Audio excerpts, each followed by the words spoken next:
இன்றே சப்ஸ்கிரைப் செய்து உங்கள் ஃபேவரட் ஷோகளை காணுங்கள். இதுக்கப்புறமா நீ என்ன கூப்பிட்டா நான் எங்கேயாவது வர முடியாத தூரத்துல வேம்பு சேர தேடிட்டு இருப்பேன். அந்த மாதிரி நேரத்துல நீ என்னோட பேசணும்னு நினைச்சா இந்த கல்ல என்னோட போட்டோ முன்னாடி வச்சு அக்கா இப்ப என்னோட சங்கடத்துக்கு பதில் சொல்லுன்னு கூப்பிட்டா நான் நேர்ல வரலனாலும் இந்த கல்லோட ஒளி வடிவமா உன் கூட பேசுவேன் ராணி.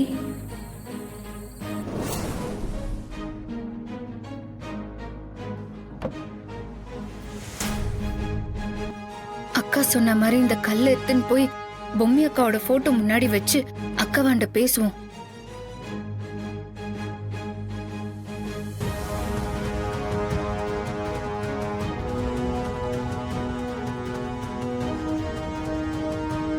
அக்கா என் சங்கடத்தை தீர்த்து வைக்க வா அக்கா. எனக்கு என்ன பண்றதுன்னே தெரியலக்கா. வா அக்கா.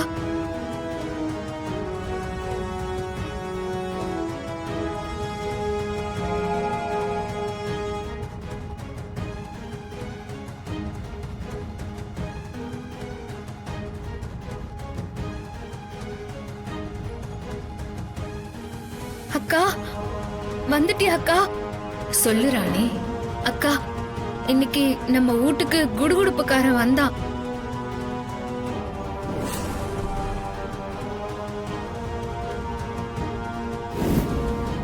உங்க குடும்பத்துக்கு ஒரு ஆபத்து வரப்போகுது. அதை தடுக்கிறதுக்கு நீங்க ஒரு பரிகாரம் செய்யணும்னு ஜக்கம்மா சொல்றா.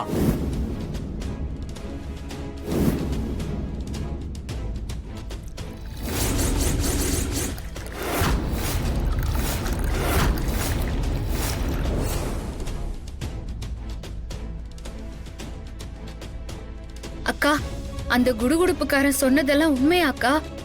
ஆமா ராணி. இதெல்லாம் உனக்கு தெரிஞ்சும் கூட நீ ஏன்கா என்னாண்ட ஒரு வார்த்தை கூட சொல்லவே இல்ல? அது உன்கிட்ட நேரடியா சொல்ல கூடாதுங்கிறது தான் விதி. சரிக்கா. ஆனா அந்த குடுகுடுப்புக்காரன் இருக்க சொன்ன விரதம் என்ன விரதம்? அந்த விரதத்தோட உச்ச பூஜைய நான் தான் செய்யணும்னு வேற சொன்னாரு. அது என்னன்னு நீ எனக்கு கொஞ்சம் புரியுற மாதிரி சொல்லுக்கா. அது எப்படி எப்படி பண்ணுமோ நான் அப்படியே செஞ்சு முடிச்சிருவேன்க்கா. எப்படியாவது தாடிகாரன நீ சீக்கிரமா கூட்டின்னு வரத்துக்கு நானும் இதெல்லாம் செய்ய ஆரம்பிச்சிருவேன்ல. அது நீ என் மூலமா தெரிஞ்சுக்க கூடாது ராணி.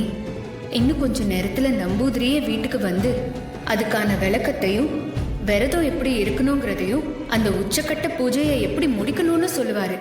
ஆனா அவரு சொன்னதுக்கு அப்புறம் உனக்கு பயங்கரமா பயம் வந்துரும். என்னக்கா சொல்ற? பயமா?